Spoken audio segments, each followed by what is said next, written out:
అందరికీ నమస్తే. నేను మీ Gopi. Welcome back to our channel. ఈరోజు మనతో వచ్చేసి ప్రముఖ నిర్మాత నటికుమార్ గారు ఉన్నారు. సార్ నమస్తే సార్. నమస్తే. సార్ పిఠాపురంలో ఇప్పటికే వారాహి యాత్ర అయితే మొదలైంది పవన్ కళ్యాణ్ గారిది. అందులో భాగంగా వర్మ గారి అమ్మగారి కాలు మొక్కిన పవన్ కళ్యాణ్ అంటే గెలవడానికి ఎంతకైనా దిగజారుతారా అని అని బయట నెట్టింటే చర్చలు జరుగుతుంది. దీనికి మీరేమంటారు? చెప్పినోడు సిగ్గులేదా? చెప్పినోడు సిగ్గులేదు అని అడుగుతున్నా. ఆమె వయసుకి, ఆమె ఏజ్కి ఆమె ఆశీర్వదించమని ఆమె ఆశీర్వాదం తీసుకున్నాడు. కాళ్ళు మొక్కనంటారండి, ఆశీర్వాదం అంటారు. అక్కడ అమ్మవారి గుడికి వెళ్తున్నారు, ఆశీర్వాదం అంటారు. పెద్దలు ఎవరు కలిసినా నాకంటే ఏజ్ పెద్దగా ఉన్న వాళ్ళకి కాలుకు మొక్కుతాం. ఎందుకో తెలిసిన, అమ్మ మీ బ్లెస్సింగ్స్ ఇవ్వండి, పిఠాపురంలో నేను నించున్నాను కాబట్టి నాకు ఆశీర్వదించండి.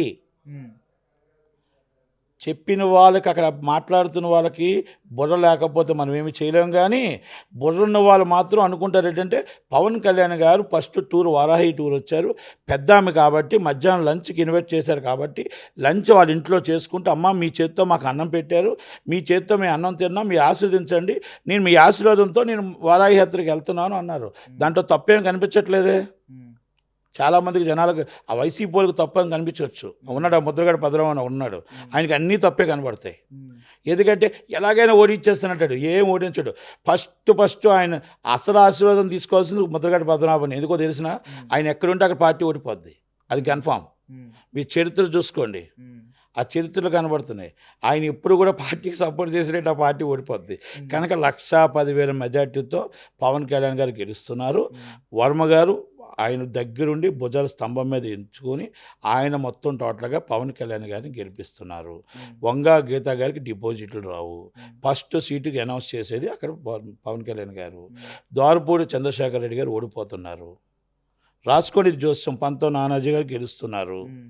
ఇది చరిత్ర, ఇది ఈస్ట్ గోదావరి చరిత్ర మారబోతున్నాయి. గవర్నమెంట్ వస్తుందా, గవర్నమెంట్ వచ్చేస్తుందా, నేను గొప్ప వ్యక్తిని అని చెప్పట్లే. మీరు అడిగిన పిఠాపురం కోసం, నేను ఈస్ట్ గోదావరి కోసం మాత్రమే చెప్తున్నా. అది చరిత్రలు మారుతాయి చాలా. వర్మ గారు ఇంకా పూర్తిగా సపోర్ట్ చేస్తారంటారు పవన్ కళ్యాణ్కి? ఏమండి, అసహనం ఉంటుంది కదా సార్? ఏమండి, అసహనం ఉండటానికి కొంచెం బాధ అనేది కంపల్సరీ ప్రతి వాళ్ళకి ఉంటుంది. మీకు లాస్ట్ టైం కూడా చెప్పాను నేను, మీకు చెప్పాను. సీటు రాలేదు అన్నందుకు 5 సంవత్సరాలు కష్టపడి కార్యకర్తల్ని మొత్తం టోటల్గా కేసులు పెట్టించుకొని నానా బాధలు పడి కష్టాలు పడేటప్పుడు 5 సంవత్సరాలు అక్కడ ఉండి ఆ వ్యక్తికి సీటు రానప్పుడు ఆ కార్యకర్తలు అసహనం అవ్వచ్చు, బాధ అవ్వచ్చు, కష్టం అవ్వచ్చు.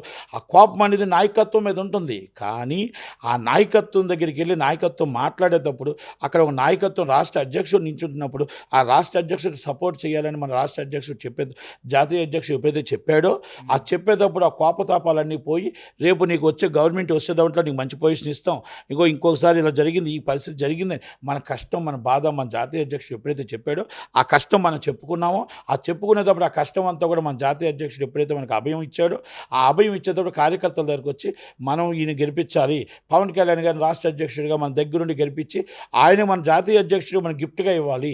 ఇదిగోటండి మేము ఇంత మెజార్టీతో గెలిపించాం, మీరు అప్పచెప్పిన నాయకత్వానికి మేము పనిచేసి చూపించామని చెప్పాలి. కాబట్టి అది ఆయన స్తంభాల మీద వేసుకొని వర్మ గారు దగ్గరుండి పవన్ కళ్యాణ్ గారిని గెలిపిస్తారు. 1,10,000 మెజార్టీతో గెలుస్తున్నాడు. అంత గ్యారంటీ ఎలా చెప్తున్నారు 1,10,000 అని? ఎందుకంటే మేము క్లియర్గా చెప్పాం కదా, 95,000 కాపులు ఉన్నాయి, ఎస్సీ ఎస్టీ బీసీలు అన్నీ కలిపి మొత్తం 95,000 ఉన్నాయి. మొత్తం కలిపి 2 లక్షల పైచలకు ఓట్లు ఉన్నాయి. ఓటింగ్ శాతం 1,80,000 1,70,000 ఓటింగ్ శాతం అవుతుంది. 1,80,000 1,10,000 వస్తాయి. తక్కువ వాళ్ళకి 40,000 30,000తో ఆగిపోతారు. లాస్ట్ టైం భీమవరంలో కూడా ఇలానే కౌంటింగ్ చేసుకున్నారు కానీ ఓడిపోయారు. లాస్ట్ టైం భీమవరం కౌంటింగ్ వేసుకుంది, ఈ కౌంటింగ్ వేరు. నేను చెప్పింది జరిగింది, చెప్పలేనిది ఇప్పుడు చెప్పలేదు. కర్ణాటకలో 135 సీట్లు వస్తాయని ఆ రోజు చెప్పాను. అందరూ 95-80 వస్తాయి, 135 వస్తాయని చెప్పా. నేను ఇక్కడ ఇక్కడ తెలంగాణలో కాంగ్రెస్ రాదన్నారు. ఫస్ట్ నుంచి నేను ఒకటే చెప్పా, కాంగ్రెస్ వస్తుంది 80 సీట్లో గెలుస్తుంది, కానీ 20 సీట్లు మాత్రం 500, 2,000, 1000 మెజార్టీలో గెలుస్తుంది అన్నాను. ఇక్కడ ఆంధ్ర వాళ్ళందరూ కలిపి భయపడిపోయి కేసీఆర్కి భయభ్రాంతులు అయిపోయి అక్కడ డిస్ట్రిక్ట్లో వచ్చేస్తుంది. మీలాగా సోషల్ మీడియాలో ఛానల్స్ ఉన్నాయి, ఆ ఛానల్స్ అన్ని డిస్ట్రిక్ట్లో మొత్తం ఏకదాటిగా కొట్టేస్తున్నారు కేసీఆర్ గారికి అని చెప్పేసి సిటీలో నేను చేసినట్టు మా ఆస్తులు కాపాడుకోవడం కోసం, ఆంధ్ర వాళ్ళ ఆస్తులు పోతాయో అని భయంతో ఈ సిటీలో బీఆర్ఎస్ని గెలిపించి ఆ సీట్లు తగ్గాయి తప్ప లేకపోతే కాంగ్రెస్కి 80 సీట్లు వచ్చేవి. మీరు కావాలంటే చరిత్ర చూసుకోండి. అందుకనేసి నేనేదో వేగ్గా అబద్ధంగా ఏదో మాట్లాడుతూ కూర్చొని చెప్పను. ఇప్పుడు ఇట్టి పరిస్థితుల్లో మీకు చెప్పిన కంపల్సరీ నేను ఏ పార్టీకి కూడా మీకు ఇప్పుడు కూడా చెప్తున్నాను. లాస్ట్ టైం 3 నెలల క్రితం 150 సీట్లు వస్తాయని చెప్పాను. ఇప్పుడు 150 కాదు, ఇద్దరికి 50-50 ఛాన్సెస్ ఉన్నాయి. ఇద్దరు కూడా నువ్వా నేను అన్నట్టు ఉన్నారు. ఈ 50 రోజుల్లో ఎవరి పర్ఫార్మెన్స్ ఎలా ఉంటుందో ఆ పర్ఫార్మెన్స్ బట్టి ఉంటుంది. ఈయన అబద్ధం పర్ఫార్మెన్స్ నేను సిద్ధం అని వెళ్తున్నాడు. నేను సిద్ధం. జగన్మోహన్ రెడ్డి గారు మా చిన్నాన్ని చంపింది ప్రజలకు తెలుసు అంటున్నాడు. ఆయనకు తెలియదంట, ప్రజలకు తెలుసు అంట. అంటే ఈయన 5 సంవత్సరాల గవర్నమెంట్లో ఇంటెలిజెన్స్ లేదు, పోలీస్ డిపార్ట్మెంట్ లేదు, గవర్నమెంటే నాది లేదు అంటాడు. మా చెల్లెమ్మలు ఇద్దరు అటు సపోర్ట్ చేశారంటాడు. నీ చెల్లెమ్మల్ని నువ్వు సపోర్ట్ చేయలేనప్పుడు 4 కోట్ల చెల్లెమ్మలకు నువ్వేం సెక్యూరిటీ ఇస్తావు? కరెంటు మొత్తం టోటల్గా మొత్తం కరెంట్ ఇస్తానంటున్నాడు. 24 గంటలు కరెంట్ ఉందా? ఉంటే ఆయనకే ఓటేస్తారు. 24 గంటలు రోడ్లన్నీ బాగున్నాయా? ఆయనకే ఓటేస్తారు. పప్పులు కానీ దినుసులు కానీ 132 సార్లు మీరు టింగ్ వేశారు కదా. మీరు 270 సార్లు మళ్ళీ మాతో వేయించుకున్నారు కదా.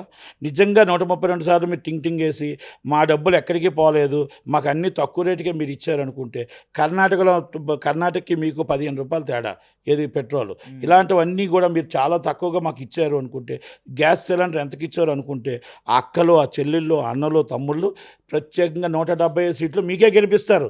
మేము సిద్ధం. ఇవన్నీ ఒకవేళ అక్కలో చెల్లెళ్ళు మీకు ఏమి అందుబాటులో లేవు అనుకోండి, అవి ఏమీ రాలేదనుకోండి, ఏమీ చేయలేదనుకోండి, అది ఆ చంద్రబాబు నాయుడు గారిని గెలిపిస్తారు. ఇంతే. మేము సిద్ధం అంటానికి అదే సిద్ధం, ఇంకంతకని ఇంకేం సిద్ధం లేదు.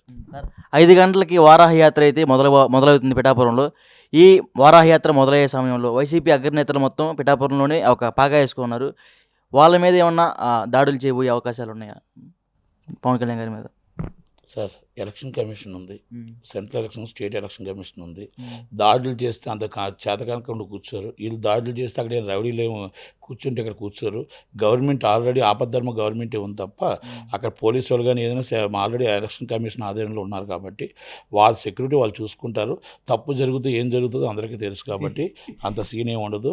వాళ్ళ వాళ్ళు మాయకబాద్ గాంభార్యమే తప్ప దాడి చేంత సీన్ ఏమి ఉండదు. Okay sir, thank you sir.